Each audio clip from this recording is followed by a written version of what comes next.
Mientras rellenaba las caries de mi paciente de 8 años, Isabela me hizo una pregunta que me heló la sangre. ¿Conoces el juego de las estatuas? Al principio pensé que hablaba del juego común, donde los niños se quedan quietos mientras alguien más intenta hacerlos reír o moverse. Sonreí bajo mi cubrebocas y le pregunté cómo lo jugaba ella. Su respuesta me provocó escalofríos que no olvidaré jamás. Papá dice, estatua, y todos tenemos que quedarnos completamente quietos. No podemos hablar, no podemos reírnos, ni siquiera podemos parpadear demasiado fuerte. Si nos movemos, papá se enoja, entonces nos manda al cuarto oscuro. Traté de que mi mano no temblara mientras sostenía el explorador dental. Pregunté con calma qué era el cuarto oscuro. Isabela dijo que era un pequeño sótano bajo su casa. No tenía luces, tenías que quedarte ahí hasta que papá decidiera que podía salir. A veces escuchaba a su hermano llorar desde dentro. Era parte del juego, explicó. No era la primera vez que un niño me decía algo extraño en la silla dental, pero esta vez, cada fibra de mi cuerpo me decía que estaba escuchando una confesión disfrazada de inocencia infantil. Terminé el procedimiento y la llevé de regreso con su madre, Marina, que había pasado toda la consulta revisando su celular sin levantar la vista una sola vez. Esa noche apenas pude dormir. La voz de Isabela, describiendo el cuarto oscuro, me atormentaba. Como profesional de la salud, estaba obligada a reportar cualquier sospecha de abuso. A la mañana siguiente, llamé al DIF y pedí hablar con alguien de protección infantil. Me contestó una mujer que se presentó como Jazmín Mateos. Le relaté lo que Isabela me había contado, lo del juego de las estatuas, el cuarto oscuro y las marcas visibles en sus brazos. Jazmín escuchó en silencio y luego me dijo con voz firme: necesitamos que nos entregue un informe escrito lo antes posible. Y si vuelve a ver a la niña, anote cada detalle. Colgué el teléfono con el estómago encogido. Había cruzado un umbral. Ya no era solo su dentista. Ahora me había convertido en testigo. Días después, Jazmín llegó a mi consultorio. Llevaba un portafolio lleno de formularios y una mirada que mezclaba cansancio y determinación. Me pidió que le contara todo nuevamente, con el mayor detalle posible. Cuando terminé, asentó despacio. No es la primera vez que recibimos reportes de juegos extraños, convertidos en castigos, me dijo.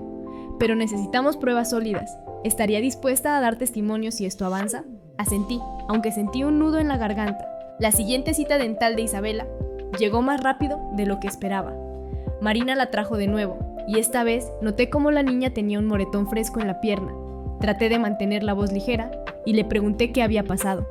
Isabela bajó la mirada y murmuró: me moví demasiado rápido durante el juego. Esa frase se me clavó como un cuchillo. Cuando terminó la consulta, hablé un momento con Marina. Le señalé las marcas de su hija.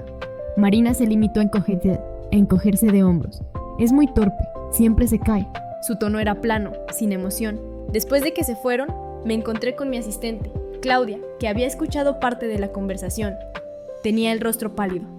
¿Vas a reportarlo otra vez?, me preguntó en voz baja. Ya lo hice, respondí. Ahora tenemos que esperar. Esa noche recibí una llamada de Jazmín. Me dijo que habían abierto una investigación preliminar y que visitarían la casa. No podía darme detalles, pero agradeció mi insistencia. Días después, Isabela volvió de nuevo. Esta vez vino acompañada de su padre, don Esteban. Era un hombre alto, con hombros anchos y un bigote perfectamente recortado. Tenía la mirada fija y una sonrisa que no alcanzaba sus ojos. Buenas tardes, doctor, dijo, dándome una palmada en el hombro más fuerte de lo necesario. Isabela siempre habla de sus juegos. Es una niña muy imaginativa, ¿no cree? Sentí un escalofrío. Durante toda la consulta, se quedó de pie detrás de la silla dental, observando cada movimiento mío y cada palabra de su hija. Isabela no pronunció casi nada ese día. Sus manos se aferraban al reposabrazos como si le fuera la vida en ello. Cuando terminé, el padre se inclinó hacia mí y dijo en voz baja, con una sonrisa tensa: gracias por cuidar de mi hija. La familia es lo más importante.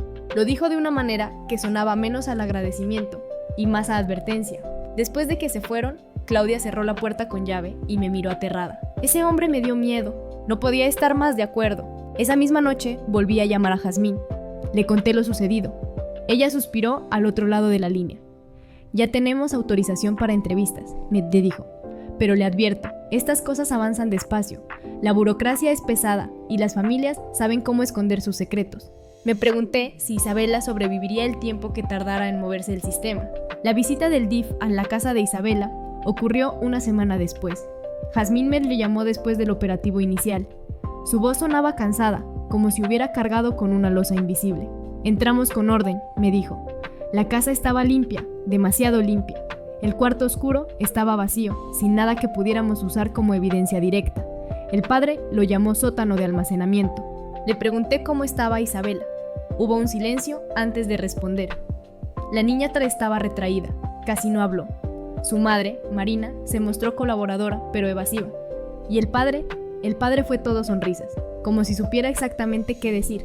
Me imaginé esa sonrisa dura y sentí un escalofrío. Pasaron algunos días y recibí otra llamada. Esta vez era Claudia, mi asistente, que me dijo en voz baja: Isabela está en la sala de espera, vino sola con su papá. Me apuré a salir al consultorio. Isabela estaba sentada, con los hombros encogidos. Don Esteban se levantó y me saludó con una presión fuerte en la mano.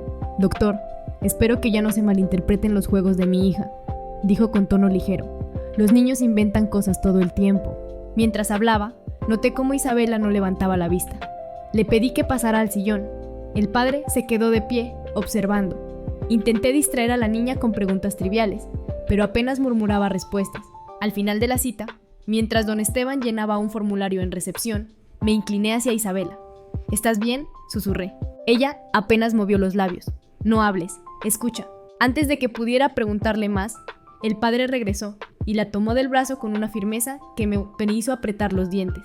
Esa misma tarde, escribí un informe detallado y lo envié a Jazmín. Ella me respondió poco después. Lo que me cuenta confirma nuestras sospechas, pero necesitamos algo más sólido. Sin evidencia directa, el juez podría devolverles el caso como si nada. Me sentí impotente. ¿Cuántas veces tendría que verla volver con nuevos moretones antes de que el sistema reaccionara? Días después, Jazmín me invitó a acompañarla a una segunda visita a la casa. Dudé, pero acepté. Al llegar, la fachada impecable me produjo una incomodidad extraña. Don Esteban nos recibió con esa sonrisa cortés que no alcanzaba sus ojos. Pasen, aquí no hay nada que ocultar. Nos mostró el sótano. Había estantes con cajas y herramientas bien ordenadas. La bombilla alumbraba lo suficiente para que pareciera un simple cuarto de almacenamiento, pero en una esquina noté marcas en el cemento, como arañazos. Jazmín también los vio y tomó fotos discretamente. Cuando subimos, Isabela estaba sentada en la mesa de la cocina, con las manos entrelazadas. La saludé y me regaló una sonrisa fugaz. En ese instante sentí una mezcla de alivio y dolor. Sonreía, pero sus ojos seguían apagados. De regreso al coche, Jazmín habló en voz baja. Ese hombre sabe cómo maquillar la realidad, pero cada detalle suma.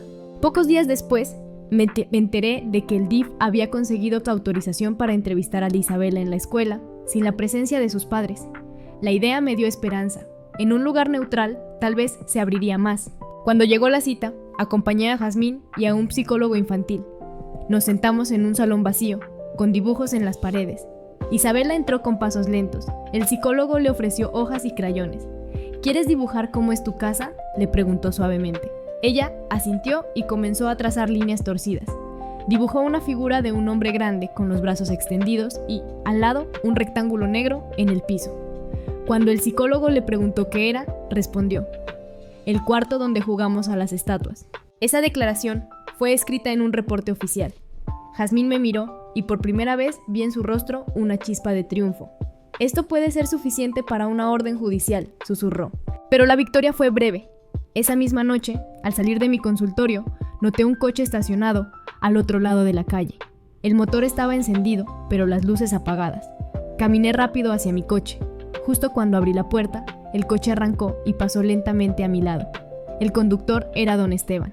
Me miró directo aquí de los ojos y sonrió. Esa sonrisa me persiguió hasta en sueños. Al día siguiente le conté a Jazmín. Ella frunció el ceño. Necesitamos protección. Si se siente amenazado, debe reportarlo. Pero yo sabía que reportar no bastaba. Ese hombre jugaba con ventaja. En otra sesión en la escuela, Isabela habló un poco más. Dijo que a veces, además del juego de las estatuas, había el juego de escuchar. Papá dice que tenemos que quedarnos callados, con la oreja en la puerta del sótano. Si escuchamos ruidos, no debemos decir nada. El psicólogo le preguntó qué ruidos. Isabela encogió los hombros. Gente llorando. Me costó contener las lágrimas. Con cada palabra suya, la historia se volvía más oscura. Ya no era solo castigo infantil. era algo mucho más siniestro. Jazmín preparó una solicitud para que la jueza del caso ordenara un cateo completo de la casa, pero advertía que sin pruebas contundentes podía ser rechazada. Mientras tanto, Isabela seguía atrapada con él. La jueza recibió la solicitud del DIF y la revisó con cautela. Jazmín me le llamó desde el tribunal. Nos dieron una oportunidad. Han aprobado una orden de cateo parcial. Solo podremos revisar el sótano y las habitaciones principales, nada más. Aunque la noticia era positiva, también me llenó de temor. Sabía que don Esteban no se quedaría de brazos cruzados. El operativo ocurrió un sábado por la mañana. Varias patrullas de la Guardia Nacional acompañaron a Jazmín y a 2 psicólogos infantiles. Yo fui invitado como observador. El aire estaba tenso mientras nos acercábamos a la casa. Don Esteban abrió la puerta con una calma inquietante. «Pase, licenciada», dijo, apartándose para dejarnos entrar.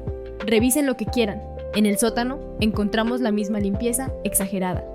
Sin embargo, esta vez había un olor extraño, metálico. Uno de los guardias señaló manchas tenues en la pared. Tomaron muestras de inmediato. Mientras tanto, Isabela estaba en la sala con su madre. Cuando Jazmín le preguntó si quería mostrarnos algo, la niña se levantó y señaló hacia la cocina. Abrió una pequeña puerta oculta bajo la escalera. Dentro había una caja de madera con correas viejas. El silencio en la habitación fue absoluto. Don Esteban se apresuró a decir que era un equipo de ejercicio casero. Nadie le creyó. Los psicólogos tomaron fotos. La jueza recibió el reporte esa misma tarde. Ordenó que Isabela y su hermano fueran trasladados a un hogar de acogida temporal bajo supervisión del DIF. Cuando Jazmín me dio la noticia, sentí alivio. Por fin estarían lejos de él, pero también sabía que esto no sería el final. Esa noche recibí un mensaje en mi celular. No tenía remitente, solo decía: «Se llevó a mis hijos, ahora usted me los debe». Me quedé helado. Le mostré el mensaje a Jazmín. Ella lo fotografió para añadirlo al expediente. «Esto lo complica más», dijo con voz grave, pero también demuestra su hostilidad. Los días siguientes fueron un torbellino. Isabela, en el hogar de acogida, parecía un poco más libre. Dibujaba más, hablaba más con los psicólogos. Contó que a veces su papá llevaba visitantes al sótano, personas que ella no conocía. Escuchaba gritos, luego silencio. El equipo del DIF comenzó a sospechar que no era solo un caso de abuso infantil, sino algo mucho más amplio. Una noche, al cerrar mi consultorio, volví a ver el mismo coche estacionado frente a mi casa. Esta vez las luces estaban encendidas. Cuando salí, arrancó y desapareció. El miedo se volvió un compañero constante. En una reunión privada, Jazmín nos explicó: «Tenemos indicios de que el padre está conectado con una red más grande. No es solo disciplina abusiva, hay signos de actividades criminales». La palabra quedó flotando en el aire: trata. Me sentí mareado. Nunca había imaginado que lo que comenzó como una charla inocente en la silla dental se transformaría en algo tan siniestro. Mientras tanto, Marina fue citada a declarar. Se presentó con aspecto demacrado, pero mantuvo la voz firme. «Mi esposo es un buen padre. Todo esto son exageraciones». Los jueces y trabajadores sociales no quedaron convencidos. Notaban sus contradicciones, pero sin una declaración clara contra él, la batalla legal se volvía más lenta. Una tarde, visité a Isabela en el hogar de acogida. Me abrazó al verme. «Ya no juego hasta las estatuas», me dijo con una sonrisa tímida. Sentí lágrimas en los ojos, pero luego agregó en voz baja: «Papá dice que pronto vendrá por mí». Esa frase me rompió. Se reforzó la vigilancia en el lugar. Aún así, todos sabíamos que don Esteban no se rendiría fácilmente. Días después, Juá, una periodista local, comenzó a publicar notas sobre el caso. La información filtrada hablaba de sótanos de terror y juegos macabros. Aunque no mencionaba nombres, todos en Guadalajara empezaban a murmurar. Las redes sociales se llenaron de indignación. Algunos apoyaban a las víctimas, otros decían que era un montaje contra un hombre respetable. La división crecía. Yo trataba de seguir con mi vida, pero cada paciente, cada ruido en la calle me recordaba el caso. Mis noches eran insomnio puro. Un día recibí una llamada inesperada. Era el detective Suárez, asignado al caso. «Necesito que me cuente exactamente qué oyó de la niña la primera vez», dijo con tono firme. Le relaté palabra por palabra. El detective anotó en silencio. «Lo que usted oyó puede ser clave para abrir una investigación criminal más amplia. Pero debe estar preparado. El padre intentará desacreditarlo». Colgué sintiendo que el peso sobre mis hombros era mayor que nunca. La siguiente audiencia en el tribunal fue caótica. Don Esteban llegó con un traje caro y un abogado agresivo. Argumentaron que todo era un complot del DIF y que yo había manipulado a la niña. Este dentista metió ideas en la cabeza de mi hija, gritó en la sala. Quiero que se le prohíba acercarse a mi familia. El juez mantuvo el orden, pero la tensión era insoportable. Jazmín presentó dibujos y testimonios de Isabela. El juez decidió mantener la custodia temporal en el DIF, al menos hasta una evaluación psicológica completa. Cuando salimos, don Esteban me cruzó en el pasillo. Se inclinó y susurró al oído. Esto no ha terminado. Sentí el aliento frío en mi nuca mucho después de que se marchó. Los días siguientes a la audiencia se volvieron un torbellino de tensión. Isabela y su hermano permanecían bajo custodia temporal del DIF, pero cada visita programada era una prueba de fuego. Don Esteban aparecía impecable, llevando juguetes y dulces, hablando con una voz suave que no coincidía con la sombra oscura que todos ya intuíamos. En una de esas visitas, los psicólogos notaron que Isabela se tensaba cada vez que él decía la palabra juego. Ella dejaba de hablar, bajaba la cabeza, y su respiración se volvía rápida. Fue suficiente para añadirlo al informe clínico. Jazmín me llamó al consultorio. Tenemos que preparar todo para la próxima audiencia, dijo. El juez quiere pruebas tangibles, no solo percepciones. Yo le recordé las marcas en los brazos, los dibujos, las declaraciones. Ella suspiró. Todo eso ayuda, pero si el padre mantiene su fachada pública, el juez podría considerar que se trata de malentendidos. Necesitamos algo más. Una semana después, la Guardia Nacional ejecutó la orden de cateo extendida. Esta vez revisaron cada rincón de la casa. En el sótano encontraron restos de cinta adhesiva, correas desgastadas y manchas oscuras en el cemento. Todo fue embalado como evidencia. Don Esteban gritaba que eran materiales viejos de construcción, pero su voz ya no tenía la misma seguridad. Los vecinos miraban desde las ventanas. Algunos cuchicheaban, otros grababan con sus celulares. La fachada del padre ejemplar empezaba a resquebrajarse. Cuando los resultados preliminares del laboratorio llegaron, confirmaron que las manchas contenían trazas de sangre humana. El expediente se volvió mucho más sólido. Esa noche recibí otra amenaza. Una nota deslizada bajo la puerta de mi casa. Si sigues metiendo la nariz, serás tú quien conozca el cuarto oscuro. Llamé a Jazmín de inmediato. Ella envió a un oficial para recoger la nota. El detective Suárez vino personalmente. Esto lo incrimina más, dijo mientras examinaba la hoja. Pero también significa que ahora lo tiene en la mira. Me aconsejó cambiar mis rutinas diarias y evitar estar solo. Desde ese día, caminar por la calle se volvió un ejercicio de paranoia.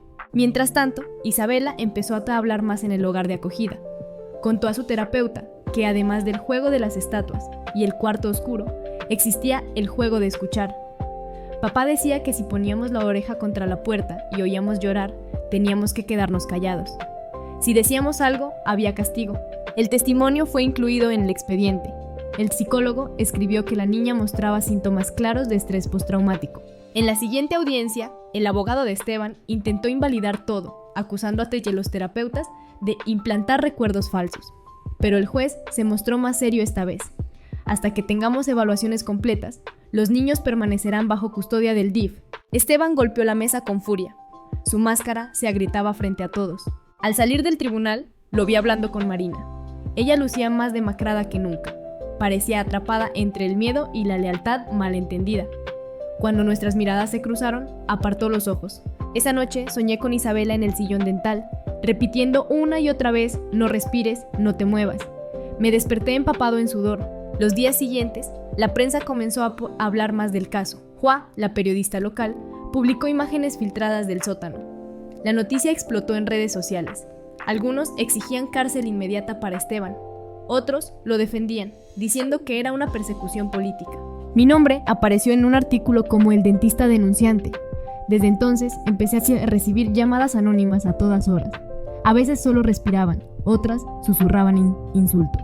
Un sábado, después de cerrar el consultorio, noté que alguien había rayado la palabra traidor en la puerta trasera. Llamé al detective Suárez, quien prometió reforzar la vigilancia.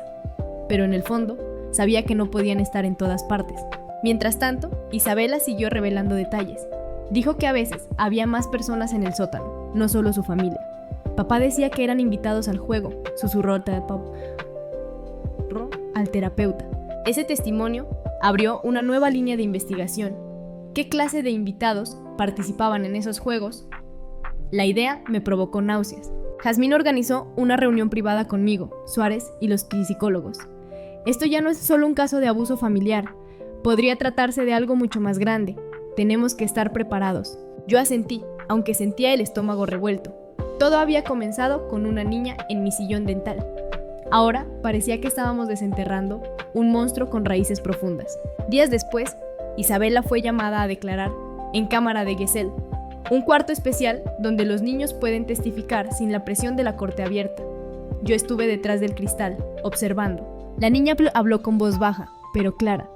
Papá dice que somos sus estatuas, que si hablamos, el juego se rompe. Mostró con sus manos cómo debía quedarse inmóvil. Cuando le preguntaron qué pasaba si se movía, respondió: entonces papá nos pega o nos encierra. Sus palabras fueron registradas en video. Era una prueba devastadora. El abogado de Esteban trató de frenar la audiencia, pero el juez permitió que continuara. Esa noche recibió otra llamada. Esta vez una voz masculina habló claramente: estás cavando tu propia tumba. Colgué con las manos temblorosas. Mariana, que había asistido ya a la audiencia, me le llamó al día siguiente. Su voz era casi un susurro. Él no se detendrá, no sabe perder. Quise preguntarle más, pero colgó. Poco después, Suárez me informó que habían encontrado registros bancarios sospechosos vinculados a Esteban. Pagos en efectivo, transferencias a cuentas desconocidas. El rompecabezas se hacía más oscuro. Yo apenas podía dormir. Cada ruido en la calle me hacía pensar en él. Cada sombra parecía una advertencia. Pero al recordar la mirada de Isabela, su frágil sonrisa cuando dijo «ya no juego a las estatuas», encontraba fuerzas para seguir. El cerco alrededor de don Esteban comenzó a estrecharse. La prensa ya hablaba abiertamente de un caso de abuso sistemático. Juá publicó un reportaje donde, sin mencionar nombres completos, describía un sótano usado para juegos crueles. Las imágenes que habían filtrado del cateo acompañaban la nota. El impacto fue inmediato. La casa de Esteban empezó a ser rodeada por curiosos, algunos lanzando insultos, otros defendiendo su inocencia. La división en la comunidad era evidente. Mientras tanto, Isabela y su hermano seguían en el hogar de acogida bajo vigilancia constante. El juez ordenó una evaluación psicológica completa para ambos niños. Los informes confirmaron lo que ya sospechábamos: trauma severo, miedo persistente, síntomas de estrés postraumático. Isabela describió pesadillas recurrentes con el juego de las estatuas y el cuarto oscuro. Los abogados de Esteban intentaron desacreditar los informes, diciendo que el ambiente del DIF estaba implantando recuerdos, pero cada nuevo intento parecía debilitar más su defensa. Un día, Jazmín me pidió que la acompañara a una reunión con la fiscalía. Allí estaba también el detective Suárez. Sobre la mesa había fotos, documentos y transcripciones. Tenemos evidencia de que otras personas participaron, dijo Suárez con voz grave. No sabemos cuántas, pero los niños mencionaron invitados. Yo sentí un nudo en la garganta. ¿Qué significa eso? Que no estamos hablando solo de abuso familiar, respondió Suárez. Puede tratarse de una red. La palabra quedó flotando en el aire como una amenaza. Esa noche, mientras salía del consultorio, noté que alguien había roto la cerradura de la puerta trasera. No se le llevaron nada, pero habían dejado un mensaje escrito con marcador rojo en la pared. Cállate o serás el siguiente. Llamé a Suárez, quien envió una patrulla a revisar. Me aconsejó que no durmiera en casa. Esa semana me quedé en un hotel cercano. Los días pasaron y el juicio preliminar avanzaba. Marina fue llamada nuevamente a declarar. Esta vez parecía más frágil, con las manos temblorosas. Mi esposo. No siempre fue así, murmuró. Antes era diferente, pero cuando empezó con esos juegos, ya no supe cómo detenerlo. El juez escuchó en silencio. Aunque Marina no acusaba directamente, su voz quebrada y sus evasivas empezaban a mostrar grietas en el muro de defensa de Esteban. Mientras tanto, Isabela seguía hablando con su terapeuta. Una tarde contó algo nuevo. A veces papá me decía que si era buena estatua, vendría a alguien más a mirarnos.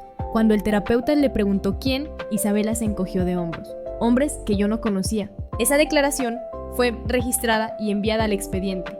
El caso adquiría dimensiones mucho más siniestras. En una reunión privada, Jazmín me dijo: si esto se confirma, necesitaremos protección federal. Estamos tocando intereses peligrosos. Me estremecí. Nunca imaginé que lo que comenzó en mi sillón dental terminaría destapando algo tan grande. Los medios intensificaron la cobertura. Juá publicó otro artículo con el título «Los juegos que nadie quiso ver».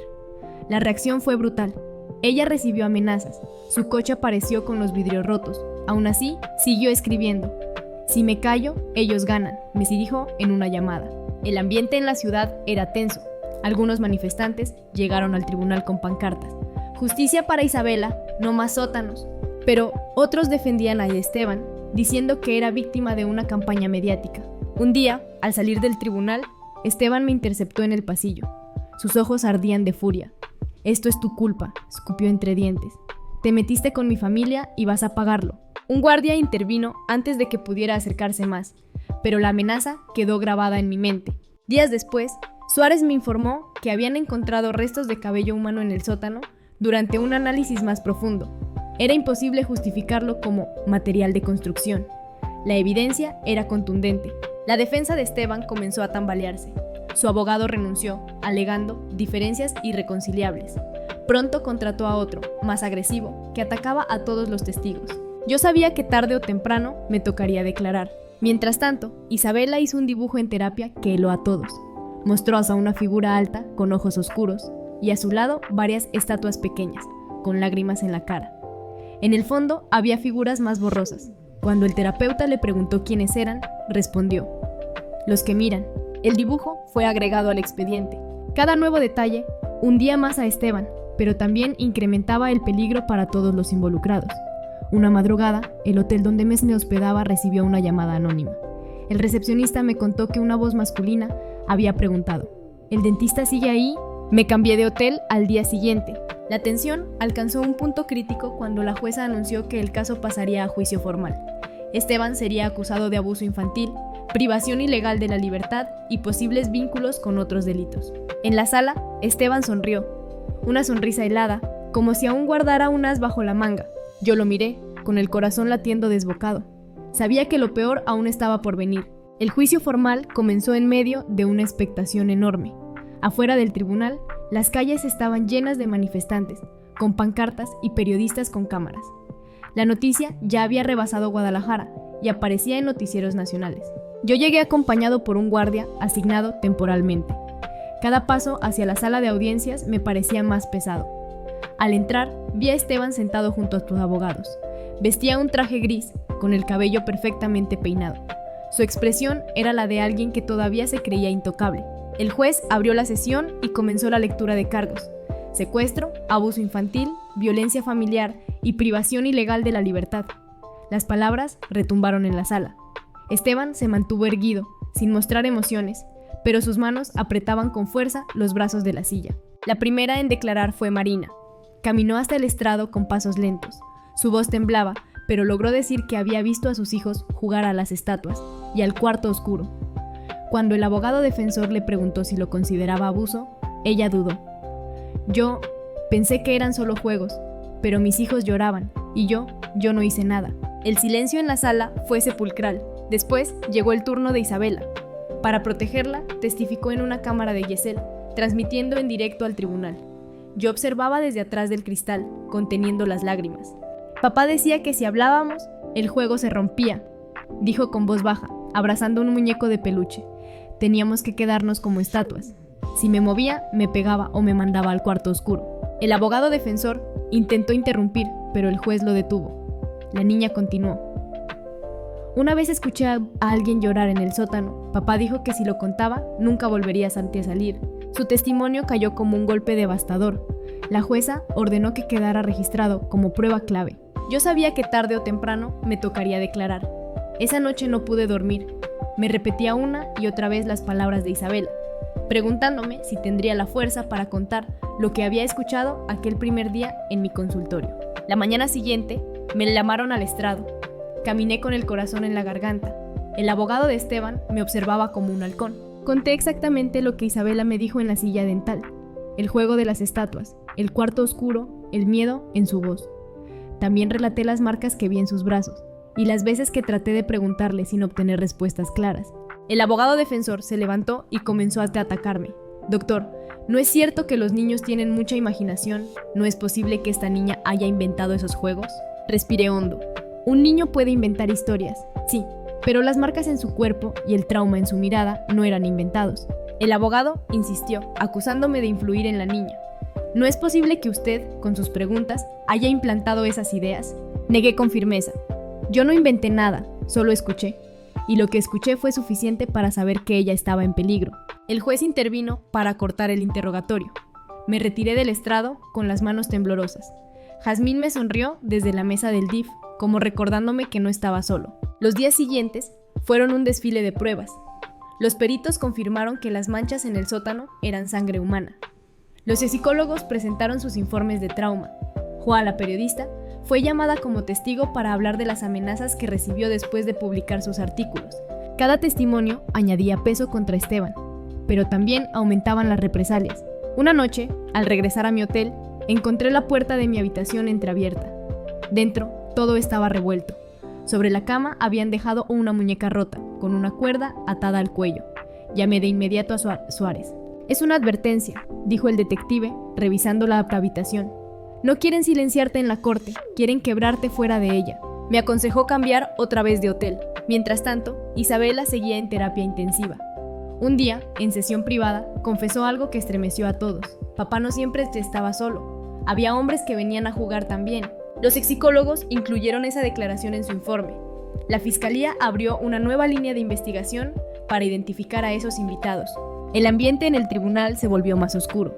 El abogado de Esteban comenzó a acusar a todos los testigos de conspirar. Decía que éramos parte de un plan político para derribar a su cliente, pero cada vez sonaba más desesperado. El juez anunció que el veredicto se daría en pocas semanas. Mientras tanto, Esteban permanecería detenido. Su expresión seguía siendo la de un hombre seguro de que podía escapar de todo. Yo lo veía y sentía un escalofrío. Sabía que aunque lo condenaran, sus tentáculos podían extenderse más allá de esas paredes. El juicio seguía su curso, y cada audiencia parecía más intensa que la anterior. Los noticieros transmitían en vivo desde afuera del tribunal.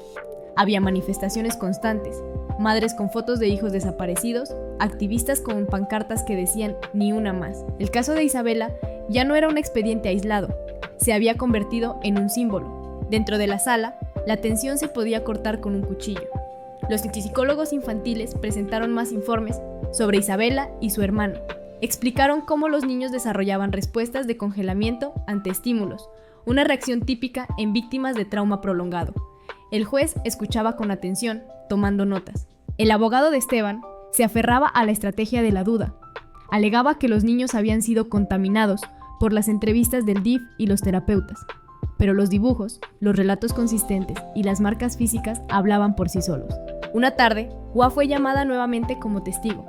Llevaba el rostro cansado, pero la mirada firme. Declaró que después de sus publicaciones, había recibido llamadas amenazantes y que incluso habían atacado su coche. «A pesar de eso, sigo escribiendo», dijo con voz temblorosa pero segura, «porque si me callo, ellos ganan». El abogado defensor intentó desacreditarla llamándola periodista sensacionalista, pero el juez lo reprendió. La valentía de Joa quedó registrada en el acta. Mientras tanto, el detective Suárez presentó un informe sobre los hallazgos en el sótano. Mostró fotografías de las correas, de la caja de madera, de las manchas confirmadas como sangre. Explicó que habían encontrado también cabellos de distintas procedencias, no solo de Isabela. La sala se llenó de murmullos. Era evidencia de que no eran juegos aislados. Esteban, sentado en el banquillo, apretaba la mandíbula. Aún mantenía su postura erguida, pero ya no sonreía. Esa noche, al salir del tribunal, yo sentí que alguien me seguía. Caminé rápido hacia el coche, pero antes de entrar, una voz masculina me susurró desde la oscuridad. «Los héroes siempre mueren primero». Me giré, pero no vi a nadie. El eco de esas palabras me acompañó todo el camino de regreso al hotel. Los días siguientes, Isabela dio un testimonio grabado en cámara de Gesell. Habló de los invitados, que venían al sótano, y de cómo su padre les decía que eran parte del juego. Su voz era baja, pero sus palabras eran claras. El fiscal reprodujo el video en la sala. El impacto fue devastador. El abogado defensor se levantó furioso, diciendo que todo era inadmisible. El juez lo hizo callar. Esa misma tarde, recibí otra amenaza. Un sobre deslizado bajo la puerta de mi habitación de hotel. Dentro había una foto mía entrando al tribunal, con una X roja dibujada sobre mi rostro. Llamé al detective Suárez. «Esto confirma que lo tienen vigilado», me dijo. «Vamos a pedir protección adicional». Pero yo sabía que no podían cubrir todos los ángulos. Marina fue llamada de nuevo a declarar. Esta vez se quebró. Entre lágrimas, admitió que sabía del cuarto oscuro, que había escuchado a sus hijos llorar y que nunca hizo nada por miedo a su esposo. Sus palabras fueron un punto de quiebre. Aunque no acusaba directamente a Esteban de otros crímenes, su testimonio mostraba un patrón de control y terror. El juez anunció que en pocos días se escucharían los alegatos finales. La sala estalló en murmullos. El final del juicio se acercaba, pero el peligro crecía. Una noche, Jazmín me llamó alarmada. Interceptamos información de que alguien planea un ataque para desacreditar a los testigos, dijo. Por favor, no camine solo. Dormí con la luz encendida, el corazón en vilo. Los periódicos publicaban encuestas. La mayoría de la población creía en la culpabilidad de Esteban, pero había un sector que lo defendía como víctima de una conspiración. El país estaba dividido. El día de los alegatos finales, la sala estaba llena, a reventar. El fiscal habló primero, enumerando cada prueba, los testimonios de los niños, los informes psicológicos, las evidencias físicas del sótano, las amenazas, los hallazgos forenses. No se trata de juegos, se trata de terror sistemático. Isabela y su hermano sobrevivieron, pero hay otros que quizá no. El abogado defensor habló después. Dijo que todo era una campaña mediática, que no había pruebas directas de que Esteban hubiera causado daño físico severo. Alegó que todo era un invento del DIF, de periodistas y de un dentista entrometido. Sentí las miradas sobre mí cuando dijo esas palabras. El juez escuchó con calma. Luego anunció que el veredicto sería leído en una semana que se sentiría como una eternidad. Esa noche, al salir del tribunal, vi de nuevo un coche negro siguiéndome. Aceleré, doblé por calles distintas, pero el coche se mantenía atrás. Finalmente, desapareció en la oscuridad. Me quedé temblando, convencido de que la sentencia no solo definiría el destino de Esteban, sino también el mío. La semana de espera, antes de la sentencia, fue interminable. Dormía poco, comía apenas, y cada vez que sonaba el teléfono pensaba que sería otra amenaza. Claudia, mi asistente, intentaba animarme, pero yo la notaba igual de asustada. Finalmente, llegó el día. Afuera del tribunal, la multitud era aún mayor que en las audiencias anteriores. Había carteles con el rostro de Isabela dibujado, frases como «Justicia para los niños» y también pancartas defendiendo a Esteban, aunque cada vez eran menos. Dentro de la sala, el silencio era absoluto. El juez comenzó a leer el veredicto. Tras analizar las pruebas presentadas, los testimonios y las evaluaciones psicológicas, este tribunal declara a Esteban culpable de abuso infantil, privación ilegal de la libertad y violencia familiar. Un murmullo recorrió la sala, seguido de aplausos contenidos. El juez continuó. Se le condena a 40 años de prisión sin derecho a libertad condicional. Marina rompió en llanto en su asiento. Isabela y su hermano, que no estaban presentes por protección, recibieron la noticia en el hogar de acogida. Jazmín me dijo más tarde que la niña sonrió por primera vez en semanas, al escuchar que su padre ya no volvería a tener poder sobre ella. Esteban se levantó en la sala. Su rostro estaba rojo de furia. Golpeó la mesa y gritó: «Todo esto es un montaje, me las van a pagar». Los guardias lo sujetaron y lo sacaron esposado. Sus gritos resonaban aún cuando las puertas se cerraron. Yo me quedé sentado, con las manos temblorosas. Era un triunfo, pero no se sentía como victoria. Había demasiadas sombras alrededor. Esa misma noche, encontré otra nota bajo la puerta de mi hotel. Decía: «El tronco sigue en pie, solo cortaron una rama». Se me heló la sangre. Los días siguientes confirmaron mis temores. La investigación se amplió y empezaron a aparecer nombres de otros posibles implicados. Empresarios, conocidos de Esteban, incluso funcionarios menores.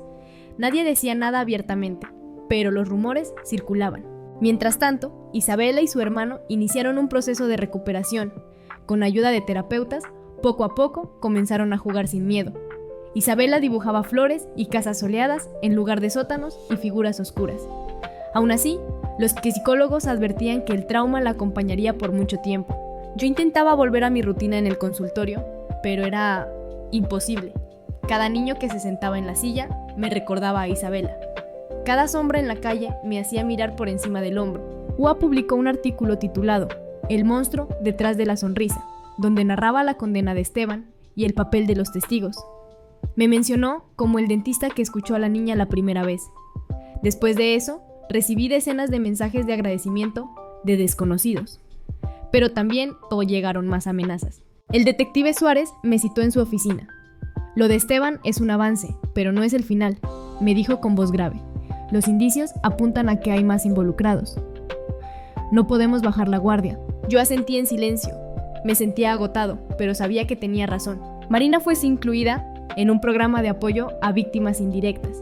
Aceptó testificar contra otros posibles cómplices si aparecían pruebas. Parecía rota, pero dispuesta a reconstruir su vida. Una tarde, mientras caminaba hacia mi coche, un desconocido se me acercó. Era un hombre de mediana edad, con barba descuidada. Me entregó un sobre y se fue sin decir palabra. Dentro había una lista de nombres y direcciones, junto con una frase escrita a mano. No se detuvo con Esteban, ellos siguen libres. Llevé el sobre directamente a Suárez. Lo estudió con gesto sombrío. Esto puede abrir otra investigación, dijo. Pero también significa que alguien nos está vigilando demasiado de cerca. Esa noche casi no dormí. Me repetía una y otra vez que la pesadilla no había terminado. El juicio de Esteban había cerrado un capítulo, pero lo que Isabela me dijo aquel primer día en la silla dental, papá dice que si hablamos, el juego se rompe, seguía resonando en mi mente. El juego se había roto, sí, pero las piezas aún estaban esparcidas, peligrosas. Miré mi reflejo en el espejo del hotel. Ya no era el mismo dentista tranquilo de antes. Ahora, era alguien marcado por la oscuridad, pero también por la certeza de que escuchar la voz de una niña cambió todo. Y comprendí que, aunque el monstruo principal estaba tras las rejas, la batalla contra la sombra apenas comenzaba. Después de la sentencia contra Esteban, pensé que al fin llegaría algo de paz. Me equivoqué. La condena solo fue el inicio de una nueva tormenta. Los rumores de que había más involucrados se transformaron en susurros cada vez más fuertes. La lista de nombres que recibí en aquel sobre anónimo seguía rondando en mi cabeza. El detective Suárez la tomó en serio, pero advirtió que no podía usarla como prueba directa. Necesitamos corroborar todo, me dijo. Si uno solo de estos nombres resulta cierto, sí lo es cierto, hablamos de algo mucho más grande que un padre abusivo. La idea me revolvía el estómago. Mientras tanto, Isabela y su hermano continuaban en el hogar de acogida. En terapia, la niña habló de otras casas, donde su padre la llevaba a veces. Describió habitaciones con cortinas pesadas y voces de hombres que no conocía. El psicólogo incluyó esos relatos en su informe. Cuando Suárez me mostró el documento, sentí que me faltaba el aire. Esto confirma lo que sospechábamos, dijo. No eran juegos familiares, era parte de una red. UA, siempre atenta, publicó otra investigación, Los sótanos invisibles. Hablaba de casas aparentemente normales que escondían habitaciones secretas. Aunque no dio direcciones específicas, la reacción fue brutal.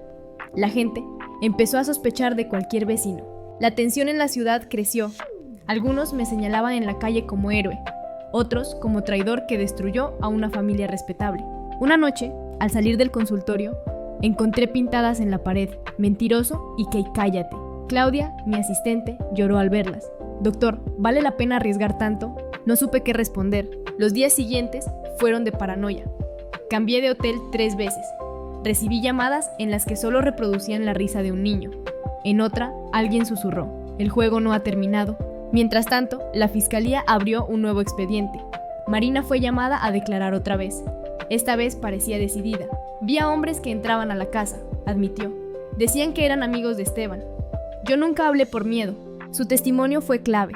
Permitió obtener órdenes para investigar varias propiedades vinculadas a Esteban. En 2 de ellas hallaron habitaciones cerradas con candados, colchones viejos y manchas sospechosas. La noticia estalló en los medios. El país entero hablaba ya de una red de abuso organizada. Yo apenas podía soportar la presión. Cada día me sentía más cansado, más desgastado. Pero al ver a Isabela en una visita supervisada, sonriendo tímidamente, recordaba por qué había empezado todo. Gracias por escucharme, doctor, me dijo una vez. Nadie más lo hacía. Esas palabras me sostuvieron en pie. El abogado de Esteban apeló la sentencia, intentando anularla bajo el argumento de pruebas contaminadas. Pero el Tribunal Superior la confirmó. 40 años de prisión. Aún así, la sombra de sus cómplices seguía libre. Un día, Suárez me citó de urgencia. Tenemos información de que planean atacarlo directamente, me advirtió. Quieren silenciarlo de una vez. Me asignaron 2 agentes de protección temporal. Vivir rodeado de guardias me hacía sentir preso, pero era necesario. Ua también estaba en riesgo. Su departamento fue allanado. Ella me llamó entre sollozos. Me rompieron todo, pero no se llevaron nada. Solo querían asustarme. La animé como pude, aunque yo mismo apenas tenía fuerzas. En una sesión con su terapeuta, Isabela contó que en el sótano a veces había más niños. Nadie supo si era producto de recuerdos fragmentados o una verdad que apenas emergía, pero la posibilidad me heló la sangre. El juez ordenó mantener el caso abierto para seguir investigando a fondo. Jazmín me dijo: esto ya superó cualquier expectativa, pero gracias a usted, la primera voz que escuchó hacia Isabela, todo salió a la luz. Yo asentí, aunque no sentía alivio. Sabía que el peligro aún estaba ahí, respirando detrás de las paredes. Una madrugada, recibí otro mensaje en mi celular. Era una foto de la calle donde vivían mis padres, con la frase: el juego puede empezar en cualquier casa. Fue la amenaza más personal que había recibido. Avisé de inmediato a Suárez. Movieron a mis padres a un lugar seguro. Yo me quedé temblando, convencido de que la batalla estaba lejos de terminar. Esa noche me miré en el espejo y apenas me reconocí. Ojeras profundas, piel cansada, mirada perdida. Ya no era solo un dentista, era un hombre atrapado en una guerra contra un monstruo que se escondía en sótanos invisibles. La investigación ya no era un simple expediente en Guadalajara. La Fiscalía Federal tomó el control del caso, y de pronto se hablaba de sótanos ocultos en otras ciudades, de propiedades registradas a nombre de prestanombres, de transferencias millonarias que financiaban la red. El detective Suárez me dijo en una reunión: doctor, lo que empezó con la confesión de una niña ahora está destapando algo nacional. Pero con cada paso que damos, el peligro crece. Lo confirmé en carne propia. Una tarde, mientras regresaba al hotel bajo custodia de 2 agentes, un coche se atravesó en la avenida. Hombres armados bajaron disparando. Los guardias respondieron y lograron repeler el ataque, pero uno de ellos terminó herido. Yo quedé ileso de milagro. Esa noche, Suárez vino a verme. Esto fue un mensaje directo. Quieren que sepa que pueden alcanzarlo en cualquier momento. Me sentí atrapado. Quise dejar todo, regresar a mi vida de dentista y olvidar, pero luego recordé las palabras de Isabela. Gracias por escucharme. Esa frase me ataba a la verdad. Mientras tanto, los medios estallaban con nuevos reportajes. Juá publicó una investigación donde vinculaba a Esteban con empresarios y políticos locales. No eran pruebas definitivas, pero mostraban un patrón de reuniones y donaciones sospechosas. Ella recibió más amenazas. Su familia tuvo que mudarse temporalmente. Aún así, seguía escribiendo. Si dejo de hacerlo, ellos ganan, me dijo en una llamada con voz quebrada. El juicio contra Esteban ya había terminado, pero ahora se abría otro frente, el de sus cómplices. Marina accedió a colaborar más. Dio nombres de hombres que visitaban la casa, describió autos, horarios. Su testimonio permitió a la fiscalía conseguir nuevas órdenes de cateo. En 2 ranchos cercanos a la ciudad, encontraron habitaciones tapiadas y objetos que helaban la sangre. Colchones manchados, cámaras escondidas, juguetes viejos. La prensa los bautizó como los sótanos del silencio. Yo apenas podía soportar las imágenes. Cada vez que veía un reporte, sentía que el estómago se me encogía. El juez, encargado de los nuevos casos, citó mi testimonio inicial como el detonante. Me convertí en testigo clave para la fiscalía. Era un honor, pero también una condena. Una noche, recibí una videollamada anónima. Contesté y vi una figura con el rostro cubierto. Con voz distorsionada dijo: no se equivoque, doctor. Esteban fue solo la cara visible. El juego sigue, y usted está en medio. La llamada se cortó. Suárez ordenó reforzar la seguridad. Yo vivía como prisionero, con miedo de cada sombra. En paralelo, Isabela mostraba avances. Sus dibujos eran más coloridos, hablaba más en terapia, pero aún despertaba gritando en las noches. Los psicólogos decían que el camino sería largo, pero posible. Yo la visité en el hogar de acogida. Me abrazó y me dijo: ya no sueño tanto con el cuarto oscuro. Ahora sueño con una casa con ventanas grandes. Sentí un nudo en la garganta. La presión política creció. Algunos funcionarios comenzaron a negar toda relación con Esteban. Otros pedían que se investigara a fondo. El país estaba dividido entre la indignación y el miedo. Una tarde, Juá publicó un artículo donde citaba la lista anónima que yo había entregado a Suárez. No dio todos los nombres, pero mencionó iniciales y vínculos sospechosos. La reacción fue inmediata. Campañas de desprestigio contra ella, amenazas de demandas, ataques en redes sociales. Yo también fui blanco de ataques mediáticos. Programas de televisión me llamaron dentista sensacionalista. Un columnista escribió que había destruido la vida de una familia por interpretar mal un juego infantil. Todo eso me desgastaba, pero cuando dudaba, recordaba el sótano, los arañazos en el cemento, los dibujos de Isabela. No eran juegos, eran cicatrices. La fiscalía anunció la apertura de un juicio colectivo contra varios implicados. Entre ellos había empresarios conocidos. El país entero seguía la noticia. El día de la primera audiencia recibí otra amenaza. Una carta escrita a máquina, sin remitente. Los héroes no llegan al final, se rompen antes. Me temblaron las manos. Claudia me pidió que abandonáramos todo. Doctor, no podemos más, es demasiado peligroso. La miré y respondí con la voz quebrada. Si callamos, Isabela y su hermano habrán hablado en vano. La audiencia comenzó con seguridad extrema. En la sala estaban los nuevos acusados, con trajes caros y rostros serios. Negaban todo, pero las pruebas eran cada vez más fuertes. Yo sabía que lo que había iniciado en mi sillón dental ya no tenía marcha atrás. Estaba en medio de una guerra, entre la luz y las sombras, y comprendí que el costo personal apenas comenzaba. El nuevo juicio contra los cómplices de Esteban comenzó bajo un ambiente de máxima tensión. La sala estaba llena de periodistas, activistas y familiares de víctimas. Afuera, las manifestaciones no cesaban. Algunas personas exigían justicia, otras acusaban a la fiscalía de fabricar pruebas. Yo fui citado nuevamente como testigo. Antes de entrar, Suárez me advirtió: la defensa intentará destruirlo. Lo van a señalar como el origen de todo, prepárese. Me senté en el estrado con el corazón golpeando en el pecho. El abogado de los empresarios acusados empezó con ataques directos. Doctor, ¿no es cierto que usted solo escuchó un juego infantil y lo exageró? ¿No cree que todo esto comenzó por una interpretación equivocada? Respiré hondo y respondí. Escuché a una niña aterrorizada describir un sótano oscuro y castigos crueles. No era un juego, era abuso. El abogado sonrió con cinismo, pero el juez lo interrumpió. Aún así, sentí el peso de la presión. Los testimonios de otros testigos comenzaron a confirmar lo que ya sabíamos. Reuniones en casas privadas, habitaciones ocultas, niños usados como estatuas. Cada declaración era más perturbadora. Marina volvió a declarar. Esta vez, con la voz quebrada, admitió que había visto a esos hombres en su casa. Dijo que siempre tuvo miedo de hablar, pero que ya no podía seguir callando. Su testimonio estremeció a la sala. Mientras tanto, Isabela seguía en terapia. Su psicóloga informó que aún presentaba pesadillas, pero también signos de recuperación. La niña había comenzado a dibujar paisajes con sol y flores. Era una pequeña luz en medio de tanta oscuridad. La prensa internacional empezó a cubrir el caso. Periódicos de otros países hablaban de la red de los sótanos. La presión aumentaba, pero también lo hacía el peligro. Una noche, mientras regresaba al hotel, una camioneta me siguió durante varias cuadras. Logré perderla, pero al llegar encontré un sobre bajo la puerta. Dentro había una foto de mis padres caminando en la calle. Al reverso decía: el juego puede continuar con cualquiera. Llamé de inmediato a Suárez. Ordenó trasladar a mi familia a un lugar seguro. Yo sentí que el mundo se me derrumbaba.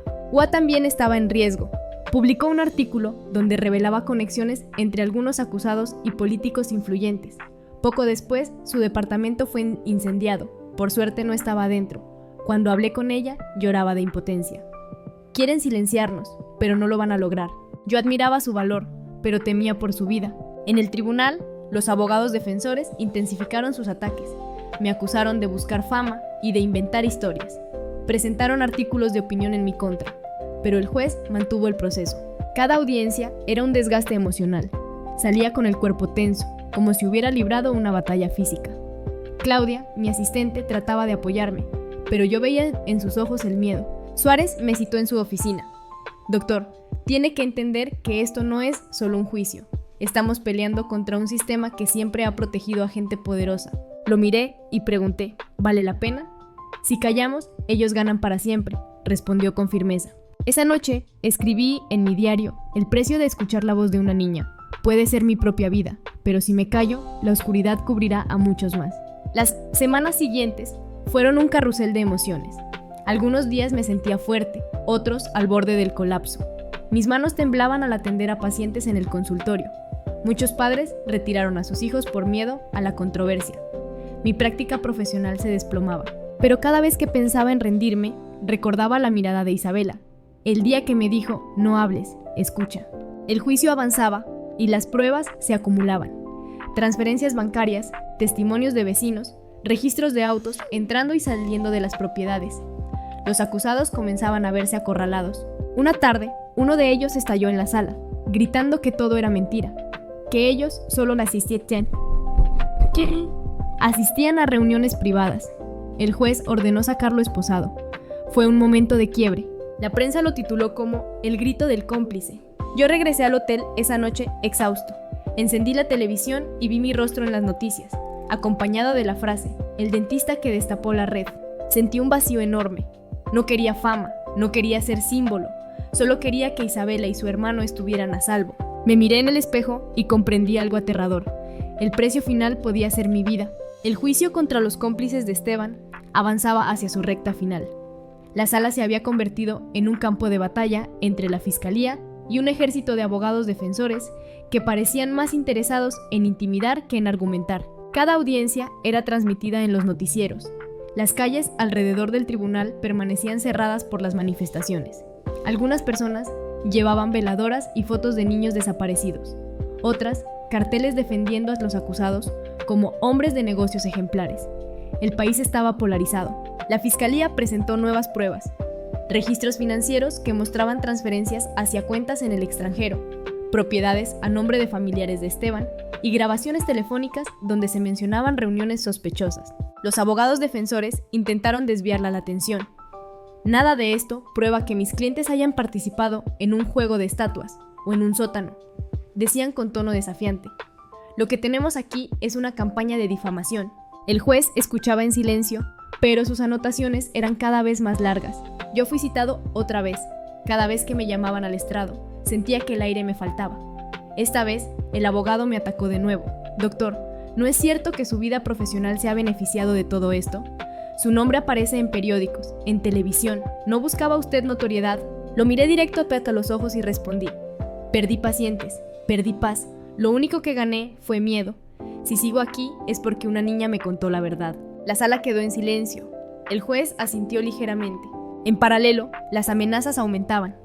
Una noche recibí un paquete en el hotel. Dentro había un muñeco dental de práctica, con las palabras «Tú sigues», escritas en tinta roja. Suárez ordenó cambiarme de ubicación otra vez. Yo me sentía como un fugitivo en mi propia ciudad. Mientras tanto, Isabela seguía avanzando en terapia. Sus dibujos eran más luminosos, pero aún tenía episodios de llanto repentino. Los psicólogos insistían en que su testimonio era coherente, repetido sin contradicciones, lo cual reforzaba su credibilidad. Marina, por su parte, comenzó a colaborar activamente. Aportó detalles desde reuniones, describió autos y personas que visitaban la casa. Su testimonio conectaba con la lista que yo había entregado en su momento. La presión política creció. Algunos de los nombres mencionados pertenecían a personas influyentes. Los noticieros hablaban de un posible encubrimiento a gran escala. En el Congreso se pedían investigaciones. Yo veía todo desde mi hotel, con una mezcla de orgullo y terror. Sabía que cada paso hacia la verdad era también un paso hacia el abismo. UA publicó otro reportaje titulado El eco de los sótanos, donde narraba cómo las víctimas cargaban con cicatrices invisibles. La nota se volvió viral, pero también la puso en más riesgo. Una madrugada le dispararon a su coche estacionado. Por suerte, estaba vacío. Cuando la llamé, su voz era firme pese al miedo. Si caigo, otros seguirán. No pueden apagar todas las voces. El juicio entró en la fase final. Los fiscales pidieron condenas ejemplares. Los defensores gritaban que era una farsa. El juez anunció que el veredicto se daría en pocos días. Esa semana, recibí la amenaza más clara hasta entonces, una llamada anónima donde una voz masculina dijo sin rodeos: si el veredicto es culpable, usted no verá el amanecer siguiente. Se me heló la sangre. Suárez reforzó la vigilancia, pero yo apenas podía dormir. Me miré al espejo esa noche y comprendí que estaba frente a una decisión imposible. Seguir adelante hasta el final, aunque eso me costara la vida, o apartarme y tratar de salvarme. Pensé en Isabela, en su sonrisa tímida, en su voz diciendo «Gracias por eso». El día del veredicto llegó con un aire pesado. Afuera del tribunal, las calles estaban llenas de gente, cámaras y policías. Se respiraba una mezcla de miedo y esperanza. Yo llegué escoltado por 2 agentes. Cada paso hacia la sala era como caminar en un sueño oscuro. El juez apareció puntual. Con voz firme comenzó a leer. Tras analizar las pruebas presentadas, los testimonios de víctimas y testigos, y las evidencias forenses, este tribunal declara a los acusados culpables de asociación delictuosa, abuso infantil y encubrimiento agravado. Un murmullo recorrió la sala, seguido de gritos y llantos. Afuera se escuchaban aplausos y también insultos. El juez continuó. Se condena a los acusados a penas que oscilan entre 20 y 35 años de prisión, sin derecho a libertad condicional anticipada. Los abogados defensores protestaron, gritando que era injusto. Los acusados, hombres de traje caro, se miraban entre sí con rostros pálidos. Yo sentí un nudo en la garganta. Era justicia, sí, pero no se sentía suficiente. Nada devolvería la inocencia a Isabela y a los otros niños. Cuando terminó la audiencia, el caos estalló. Afuera, manifestantes a favor y en contra se enfrentaron. La policía tuvo que intervenir. Entre los empujones, alguien me gritó: «¡Esto no ha terminado!». Esa noche, en mi hotel, recibí otra llamada. Una voz fría dijo: «Los veredictos no matan redes, solo provocan represalias». Colgué con las manos sudorosas. Los días siguientes fueron un torbellino. La prensa internacional publicó titulares sobre el juicio de los sótanos. Mi rostro aparecía en algunos reportajes como «el dentista que destapó la red». Yo odiaba esa etiqueta. No quería ser héroe. Solo había escuchado a una niña. La tensión aumentó cuando uno de los condenados murió en prisión en circunstancias sospechosas. Los rumores hablaban de un ajuste de cuentas interno. La sombra de la red seguía viva, aunque varios de sus tentáculos habían sido cortados. Mientras tanto, Isabela y su hermano fueron trasladados a un hogar de acogida más seguro. Su terapeuta informó que aunque el trauma seguía presente, la niña había empezado a reír de nuevo. Sus dibujos mostraban casas soleadas, flores y animales. Era un rayo de esperanza. Yo intentaba retomar mi vida. Volví al consultorio, aunque con pocos pacientes. Muchos padres seguían temerosos por mi notoriedad. Claudia me dijo que considerara mudarme, empezar de nuevo. Pero cada vez que pensaba en abandonar, recordaba el sótano, los dibujos de Isabela, sus palabras. Un día, al salir del consultorio, un hombre desconocido se me acercó. Me entregó un sobre y desapareció entre la multitud. Dentro había solo una hoja con una frase: «El tronco sigue en pie». Sentí un escalofrío. Supe que, aunque el juicio había terminado, la batalla contra las sombras no había concluido. Esa noche, escribí en mi diario: «El monstruo perdió cabezas, pero sigue respirando. Yo ya no soy el mismo. Soy alguien marcado por la voz de una niña y por la certeza de que el silencio nunca es opción». Miré mi reflejo en el espejo. Vi un rostro cansado, con ojeras profundas, pero también unos ojos firmes. El precio había sido enorme, pero al menos Isabela ya no era una estatua inmóvil en la oscuridad. Y comprendí que aunque la pesadilla no desapareciera del todo, la verdad había abierto una grieta por donde entraba la luz. Han pasado varios años desde aquel primer día en que Isabela se sentó en mi sillón dental y me habló del juego de las estatuas. A veces me parece un recuerdo lejano, otras, una herida fresca que nunca cierra. Mi vida cambió por completo. Ya no soy el dentista tranquilo que atendía a niños con caries y chistes malos. Soy un hombre marcado por una batalla contra algo demasiado grande. El consultorio sobrevivió, aunque reducido. Algunos padres siguen confiando en mí, otros nunca volvieron. Claudia permanece a mi lado, pese a todo. A veces me dice que deberíamos mudarnos, pero yo siento que, si me voy, sería como rendirme. Sigo recibiendo cartas y mensajes de agradecimiento. Madres que me escriben para decir que gracias a la valentía de Isabela se atrevieron a denunciar abusos. Jóvenes que me cuentan que encontraron fuerza al ver cómo alguien escuchó a una niña cuando nadie más lo hizo. Pero también sigo recibiendo amenazas, aunque menos directas. Correos anónimos, frases susurradas en la calle. La sombra no desapareció del todo. Isabela y su hermano fueron adoptados por una familia cariñosa. Los veo de vez en cuando, bajo supervisión. Ella ha crecido, sonríe más, dibuja paisajes soleados, pero en su mirada aún hay destellos de lo que vivió. Su terapeuta dice que el trauma nunca desaparece, solo se aprende a vivir con él. La última vez que nos vimos, me dijo: «Ya no sueño tanto con el cuarto oscuro, ahora sueño con una casa grande, con ventanas abiertas». Esas palabras me hicieron llorar. Marina, la madre, vive lejos, tratando de rehacer su vida. Juá sigue escribiendo, más fuerte que nunca, aunque siempre bajo riesgo. El detective Suárez fue ascendido, pero me confesó que este caso lo persigue en cada nuevo expediente. Y yo sigo escribiendo en mi diario. Cada página es un intento de ordenar el caos. A veces me pregunto si valió la pena. Perdí pacientes, tranquilidad, noches de sueño. Estuve a punto de perder a mi familia. Vivo con miedo constante. Pero entonces recuerdo a Isabela diciendo: «Gracias por escucharme». Y sé que sí valió la pena, porque el silencio habría sido cómplice. Y aunque el monstruo sigue respirando en las sombras, al menos ya no puede ocultarse por completo. El juicio marcó un antes y un después. Mostró que la verdad puede salir incluso de la voz más pequeña, de la confesión de una niña con caries en un consultorio cualquiera. Hoy, cuando enciendo la lámpara dental, y un niño se sienta en la silla, respiro hondo. Escucho con más atención que nunca, porque sé que a veces, entre juegos y risas nerviosas, pueden esconderse secretos que cambian vidas. Miro mi reflejo en el espejo del consultorio. Veo un rostro cansado, con arrugas nuevas, pero también unos ojos firmes. Soy un testigo, un sobreviviente en segunda línea. Y aunque la oscuridad sigue ahí, aprendí que siempre hay grietas por donde entra la luz. La voz de Isabela abrió esa grieta, y yo simplemente decidí no ignorarla.